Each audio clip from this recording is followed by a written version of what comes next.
आता टॅक्सी आणि रिक्षा चालक मराठीमध्ये बोलणार आहेत, कारण सरकारने घेतलेल्या निर्णयानुसार मराठीचे क्लासेस सुरू झाले आणि महत्त्वाचं म्हणजे काही रिक्षा आणि टॅक्सी चालक आता या निर्णयाला विरोध करत होते. मात्र आता प्रत्यक्ष शिकवणी वर्ग सुरू झाले आणि त्यानंतर रिक्षा आणि टॅक्सी चालकांचा चांगला प्रतिसाद मिळू लागलाय. पाहूया याबद्दलचा एक स्पेशल रिपोर्ट. अमराठी चालक बोलणार माय मराठी. माझे नाव मनुलाल पटेल आहे. मी मराठी शिकलो आहे. स्टेरिंग सोबत हातात मराठीची पाटी. मी महाराष्ट्रामध्ये राहतो, तर मला शिकायची पाहिजे. मराठी शिकवणी वर्गाला उत्स्फूर्त प्रतिसाद. मराठी काय म्हणता? तुम्ही काय द्यायला आले? ठिकठिकाणी आता कसा कलकलाट ऐकू येऊ लागलाय. नीचे करो. वर्गात बसलेले हे प्रौढ विद्यार्थी बघून तुम्हाला आश्चर्य वाटेल. हा कुठला साक्षरता वर्ग नाहीये, तर हा आहे मराठी भाषेचा क्लास. मुंबईतील रिक्षा आणि टॅक्सी चालकांसाठी हे मराठी शिकवणी वर्ग सुरू झालेत. टॅक्सी आणि रिक्षा चालकांसाठी मराठी भाषा अनिवार्य करण्याचा निर्णय परिवहन मंत्री प्रताप सरनाईक यांनी घेतला होता. त्याचीच आता अंमलबजावणी सुरू झाली आहे.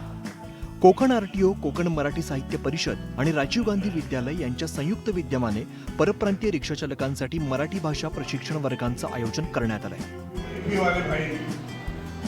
नालासोपारा या ठिकाणी निळेमोरे परिसरातील राजीव गांधी विद्यालयामध्ये झालेल्या उपक्रमाला रिक्षा चालकांचा उत्स्फूर्त प्रतिसाद मिळाला. मराठी काय म्हणता? वाहन चालकाला मराठी यायलाच पाहिजे, हा नियम आहे. पण आतापर्यंत त्याकडे दुर्लक्ष केलं होतं. पण आपल्या परिवहन मंत्री यांनी ह्याचा या वेळेला जोरदार प्रयत्न केलेला आहे की नाही, मराठी भाषा ही आलीच पाहिजे.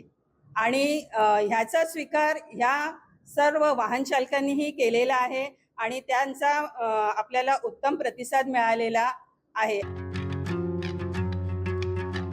सरकारनं हा निर्णय घेतल्यानंतर आरटीओ विभागाने सुद्धा आता मराठी शिकवणी वर्ग सुरू केलेत. नमस्कार. त्याबाबत आरटीओचे अधिकारी काय म्हणाले पहा. नमस्कार. चालकांचा प्रतिसाद हा सुरुवातीला कमी होता, परंतु दिवसेंदिवस याची महाराष्ट्र शासनाने दखल घेतल्यामुळे आणि ठिकठिकाणी मोठ्या प्रमाणात शासनाने क्लासेस चालू केल्यामुळे त्याच्यात प्रतिसाद वाढत गेला. ज्या ठिकाणी 25 रिक्षा चालक जे हिंदी भाषिक आहे ते येऊन प्रशिक्षण घेत होते, आता ते वाढता ते 250, 300, 400, 1000, कुठे तर 1600 पण झालेले आहेत. मराठी काय म्हणता? अशाच एका क्लासमध्ये मराठी भाषा शिकवणाऱ्या अमराठी चालकाने मराठीचा आदर करायला हवा असं म्हटलंय. नीचे करो. मराठी आमची भाषा आहे. मी महाराष्ट्रामध्ये राहतो, तर मला शिकायची पाहिजे.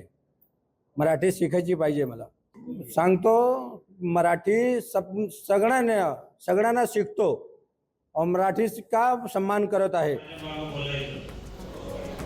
मराठीचे शिकवणी वर्ग सुरू झाल्यानंतर आता यावरून राजकीय प्रतिक्रियाही येऊ लागल्या.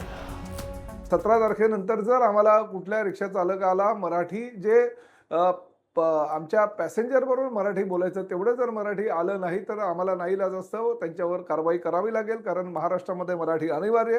जर मराठी येत नसेल तर त्याला राज्यामध्ये रिक्षाचा व्यवसाय किंवा टॅक्सीचा व्यवसाय करणं बंधनकारक आहे. आणि त्यामुळे मराठी जर त्याला आलं नाही तर आम्हाला त्यांच्यावर कारवाई ही करावी लागेल. आणि ह्यावेळी जी कारवाई करू ती कठोर कारवाई करू. इथे जर तुम्ही राहणार असाल तर तुम्हाला स्थानिक भाषा यायला हवी आणि संविधान देखील तेच सांगतं. आपण दक्षिणेकडे गेलात तर दक्षिणेकडे तिकडे त्यांची भाषा आणि फार तर इंग्लिश सोडून हिंदी देखील बोलत नाहीत. एवढा कडवटपणा आणि एवढी स्वतःच्या भाषेबद्दलची अस्मिता जर दक्षिणेत असू शकते तर आमच्या महाराष्ट्रात का असू शकत नाही. आणि तोच मुद्दा आमचा आहे की इथे तुम्हाला येतात तुम्ही पोटा पाण्यासाठी येत असाल तर, परंतु तुम्हाला इकडची भाषा तुम्हाला शिकायला लागेल. आणि ते जे शिकण्यास तयार आहेत त्यांचं आम्ही स्वागत करतो. खरं तर चालकांना मराठी भाषा यायला हवी हा नियम आधीपासूनच आहे, मात्र तो पाळला जात नव्हता. त्यामुळे प्रवासी आणि चालकांमधल्या संवादाला मर्यादा येत होत्या. अनेक ठिकाणी तर यावरून वाद देखील झाले. मात्र आता टॅक्सी आणि रिक्षा चालकांनीही या मराठी शिकवणी वर्गांचं स्वागत केलंय.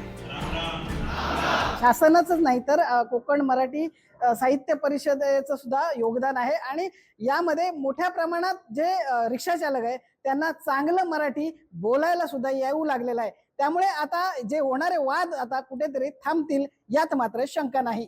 भाग्यश्री देसाईसह विजय देसाई, न्यूज 18 मराठी, वसई विरार.